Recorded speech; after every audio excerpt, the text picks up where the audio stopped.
नमस्कार. आजच्या या विशेष विश्लेषणात तुमचं स्वागत आहे.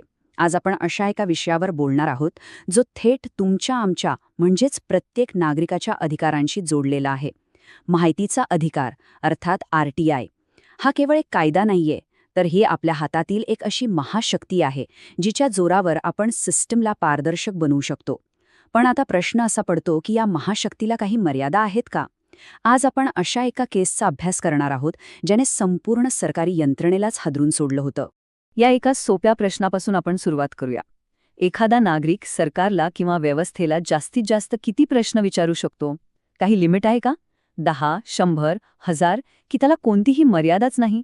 जेव्हा या अमर्यादित अधिकाराची खऱ्या अर्थाने टेस्ट घेतली जाते तेव्हा प्रशासकीय व्यवस्था आणि नागरिकांचे हक्क यांच्यात कसा मोठा संघर्ष उभा राहतो हे आपण आज बघणार आहोत. भाग 1. माहितीचा अधिकार एक हत्यार.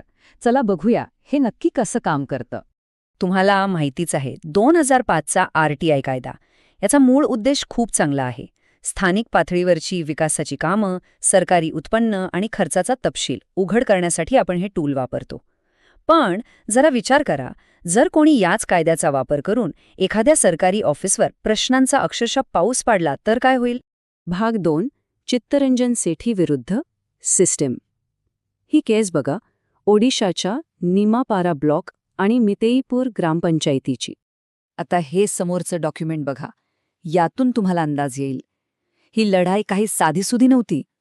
चित्तरंजन सेठी आणि ओडिसा माहिती आयोग यांच्यातलं हे अक्षरशः एक डेटा वॉर होतं. हे फक्त 1-2 माहितीच्या अर्जांचं प्रकरण राहिलं नव्हतं. आणि हा आकडा पहा, 61. म्हणजे एकाच व्यक्तीचे 2023 सालापर्यंत तब्बल 61 RTI अर्ज पेंडिंग होते. तेही एकाच ग्रामपंचायत आणि ब्लॉक ऑफिसच्या पातळीवर. विचार करा, त्या बिचाऱ्या कर्मचाऱ्यांची काय अवस्था झाली असेल. रोजचं काम सोडून ते फक्त जुनी माहितीच शोधत बसले असतील, नाही का? यातून प्रशासनासाठी एक भयंकर मोठी अडचण निर्माण झाली. भाग 3. माहिती आयोगाचा कडक निर्णय. या प्रचंड दबावाखाली सिस्टमने काय रिॲक्ट केलं ते आपण बघूया. तर सप्टेंबर 2025 मध्ये ओडिशा माहिती आयोगाने एक अत्यंत कडक पाऊल उचललं. त्यांनी एक प्रकारची गेटकीपरची भूमिका घेतली. सेठींचे सगळे 61 प्रलंबित अर्ज त्यांनी थेट फेटाळून लावले. इतकंच नाही तर त्यांच्यावर पुढचं पूर्ण 1 वर्ष नवीन RTI अर्ज दाखल करायलाच बंदी घातली. आयोगाचं स्पष्ट म्हणणं होतं की हा कायदेशीर प्रक्रियेचा निव्वळ गैरवापर आणि प्रशासनाचा छळ आहे. आणि हे ऐकून तर तुम्ही थक्क व्हाल. आयोगाने एका वर्षात जास्तीत जास्त किती अर्ज करता येतील याचं एक अभूतपूर्व लिमिटच सेट केलं. किती? तर 12. म्हणजे कोणत्याही सार्वजनिक प्राधिकरणाकडे मिळून वर्षाला तुम्ही केवळ 12 प्रश्न विचारू शकता. That's it. आता तुम्हाला वाटे हे फक्त ओडिशातच झालंय, पण तसं नाहीये. इथे बघा, गुजरात माहिती आयोगानेही अगदी असाच आदेश दिला होता. गुजरात आणि आसामसारख्या इतर राज्यांनीही अशाच प्रकारे एकाच व्यक्तीकडून येणाऱ्या हजारो अर्जांचा सामना केलाय आणि सरकारी वेळ व पैसा वाचवण्यासाठी अर्जांवर अशा मर्यादा आणण्याचा प्रयत्न केला आहे. थोडक्यात सांगायचं तर इथे मूळ संघर्ष नेमका काय होता हे अगदी स्पष्ट दिसतंय. एका बाजूला प्रशासन आहे जे म्हणते आम्हाला आमची दैनंदिन कामं करू द्या, या अनावश्यक अर्जांमुळे आमचा वेळ वाया जातोय. आणि दुसऱ्या बाजूला नागरिक आहेत ज्यांचा ठाम विश्वास आहे की माहिती मागण्याचा आमचा मूलभूत अधिकार अमर्याद आहे. आता अशा परिस्थितीत जिंकणार कोण? भाग 4. उच्च न्यायालयाचा ऐतिहासिक निकाल. इथेच या प्रकरणाला खरी आणि सर्वात मोठी कलाटणी मिळाली. आता इथे खरी गंमत आहे. जानेवारी 2026 मध्ये हे प्रकरण न्यायमूर्ती RK पटनेक यांच्या खंडपीठासमोर आलं. त्यांनी प्रशासकीय अडचणी आणि नागरिकांचे हक्क या दोन्ही बाजू शांतपणे ऐकून घेतल्या आणि असा एक महत्त्वपूर्ण निकाल दिला ज्याने सगळीच समीकरणं बदलून टाकली. उच्च न्यायालयाने अत्यंत स्पष्ट शब्दांत सांगितलं की माहिती आयोगाला RTI अर्जांवर संख्यात्मक मर्यादा घालता येत नाही. होय, अगदी बरोबर ऐकलत तुम्ही. नागरिकाची अर्ज करण्याची सवय प्रशासनाला कितीही त्रासदायक वाटत असली तरीही कोणत्याही मूलभूत अधिकारावर अशी सरसकट 12 अर्जांची किंवा कोणतीही संख्यात्मक मर्यादा लादणं कायदेशीरदृष्ट्या अजिबात शक्य नाही.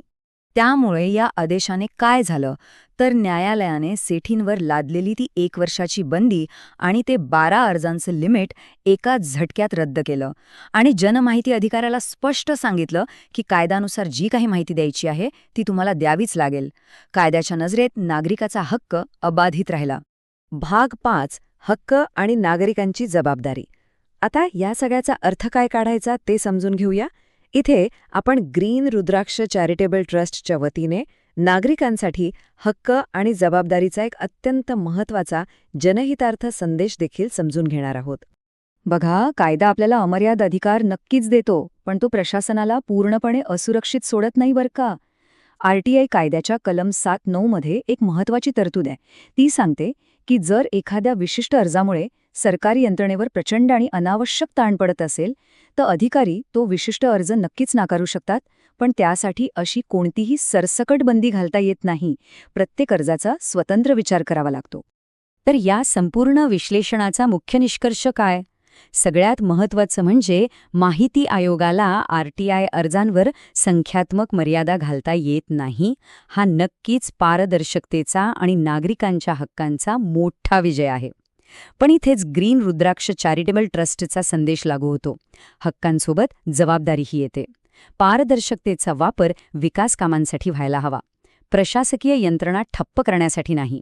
आरटीआयचा न्यायिक आणि योग्य वापर करणं ही आपली सगळ्यांची सामूहिक नैतिक जबाबदारी आहे. आणि म्हणूनच जाता जाता या एका प्रश्नावर नक्की विचार करा. जर व्यवस्थेला प्रश्न विचारण्याची आपली ताकद खरोखरच अमर्याद आहे तर तिचा वापर आपण प्रशासनात अडथळे निर्माण करण्यासाठी नाही, तर आपला समाज अधिक चांगला आणि सक्षम बनवण्यासाठी कसा करू शकतो? विचार करण्यासारखी गोष्ट आहे, नाही का? यावर नक्की विचार करा. पुन्हा भेटूया पुढच्या विश्लेषणात. धन्यवाद.